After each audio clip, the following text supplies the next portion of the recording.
अस्सलाम वालेकुम बच्चों। तो कैसे हैं आप सब। जैसे कि आपको पता है कि हमने 10th क्लास की मैथमेटिक्स का चैप्टर नंबर 1 स्टार्ट किया हुआ था और उसकी एक्सरसाइज हमने 1.2 स्टार्ट की हुई थी। इसके मैंने 2 क्वेश्चन आपको कंप्लीट करवा दिए थे। आज हम इसमें तीसरा क्वेश्चन देखेंगे। तीसरे क्वेश्चन में वो क्या कह रहा है, find the multiplicative inverse of each complex number. हमने क्या करना है, हमारे पास कुछ कम्प्लेक्स नंबर हमें दिए गए हैं, हमने उनका क्या फाइंड आउट करना है, मल्टीप्लिकेटिव इनवर्स। क्या फाइंड करना है भाई, मल्टीप्लिकेटिव इनवर्स। इसमें मैंने आपको ये इसका पहला पार्ट और दूसरा पार्ट जो है वो करवा दिया था। आज हम इसका तीसरा पार्ट देखेंगे। तो हम इसके तीसरे पार्ट की जानिब चलते हैं और देखते हैं कि इसमें ये क्या कह रहा है। ठीक है, हमारे पास यहाँ पर देखिएगा, हमने इसका फाइंड आउट करना है। क्या फाइंड आउट करना है भाई, मल्टीप्लिकेटिव इनवर्स। मल्टीप्लिकेटिव इनवर्स, तो सबसे पहले आप क्या करोगे, सबसे पहले हम ये करेंगे कि हम इसे लेट करेंगे। ठीक है, क्या करोगे भाई, लेट करोगे जी के इक्वल। लेट किसके इक्वल करोगे भाई, जी के इक्वल करोगे 7 - 3 आयोटा आ जाएगा। ठीक है, अब हमने क्या करना है, इसका मल्टीप्लिकेटिव इनवर्स फाइंड करना है। तो मल्टीप्लिकेटिव इनवर्स को हम रिप्रेजेंट करते हैं जी इनवर्स। ठीक है ना, इस साइन से रिप्रेजेंट करते हैं। ये मल्टीप्लिकेटिव इनवर्स से को शो करता है।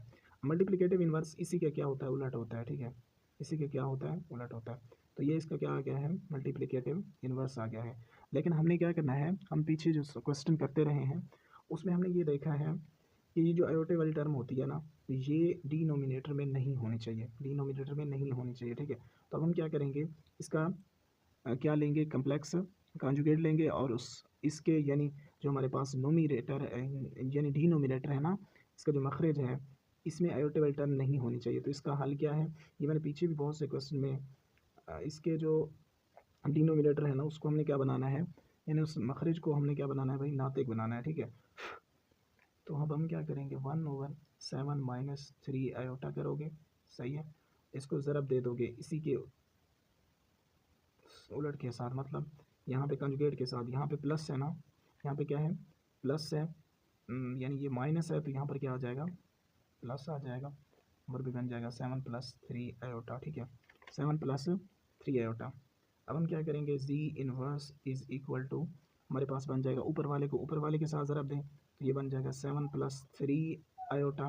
और ये जो हमारे पास है नीचे वाला, तो इसमें क्या होगा, ये नीचे वाले के साथ ज़रब खाएगा तो ये बन जाएगा 3 आयोटा इंटू हमारे पास 7 + 3 आयोटा आ जाएगा। ठीक है, अब हम क्या करेंगे, सिंपल सी बात है, यहाँ पर आ जाएगा जी का इनवर्स, जी इनवर्स इसको बोलते हैं। ठीक है, और यहाँ आ जाएगा 7 + 3 आयोटा। अब ये आपको पता है, ये फार्मूला मैंने आपको बताया था, ये कौन सा फार्मूला बन जाएगा, ये ए होता है, ये माइनस का बी होता है। ठीक है, तो यहाँ पर देखिएगा, ये यहाँ पे ये ए है और प्लस बी है। तो ये मैंने आपको बताया नहीं था पिछली वीडियो में कि ए माइनस बी इंटू अगर ए प्लस बी हो तो फिर हम इसको क्या लिख सकते हैं भाई, इसको लिख सकते हैं a² - b²।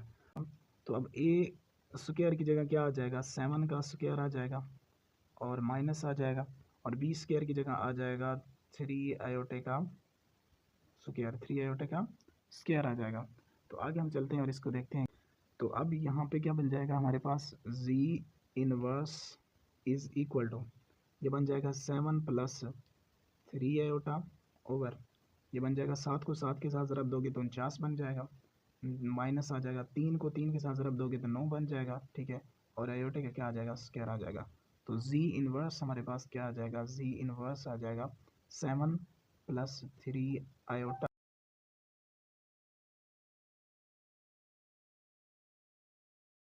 ये तो सिंपल सी बात है, आयोटे का स्क्वायर किसके बराबर होता है, -1 के, तो हमने -1 लिख दिया।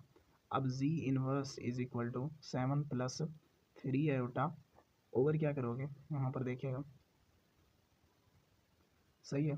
अब यहाँ पर माइनस माइनस क्या हो जाएगा, प्लस हो जाएगा और 9 बन जाएगा। सही है, अब हम आगे चलते हैं और देखते हैं कि इसमें ये क्या कर रहा है। G inverse is equal to 7 + 3 iota, और ये कितना बन जाएगा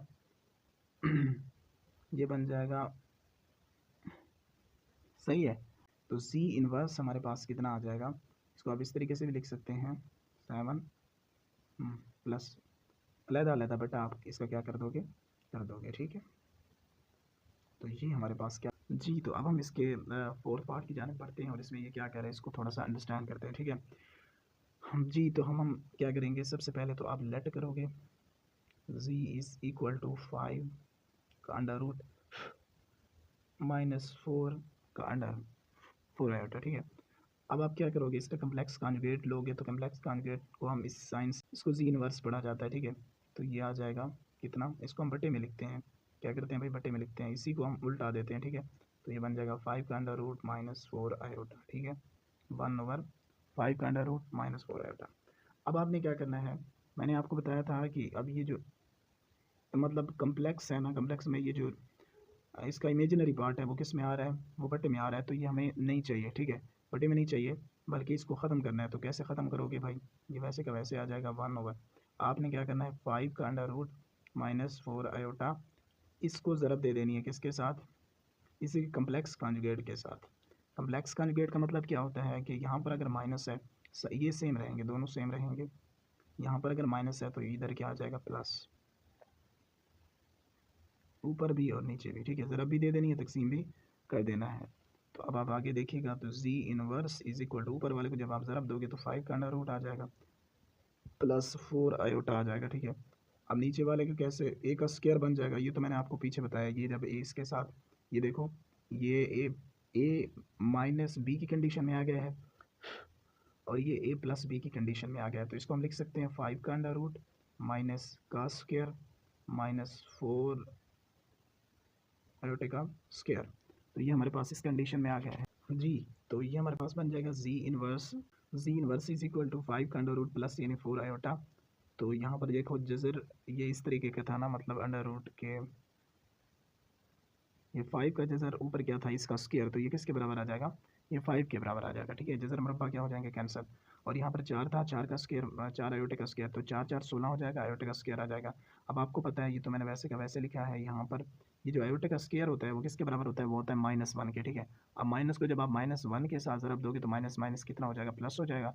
जब आप ये 5 को 16 में ऐड करोगे, जमा करोगे, तो कितना बन जाएगा, ये हमारे पास कितना बन जाएगा, 21 बन जाएगा। अब 21 को मैंने इस पे भी तकसीम किया है और इस पे भी क्या कर दिया है, तकसीम किया है। मैं उम्मीद करता हूँ कि आपको इस वीडियो की समझ आ गई होगी। तो अगर किसी भी पॉइंट की समझ नहीं आई तो पूछ लीजिएगा। अल्लाह हाफ़िज़, थैंक यू सो मच।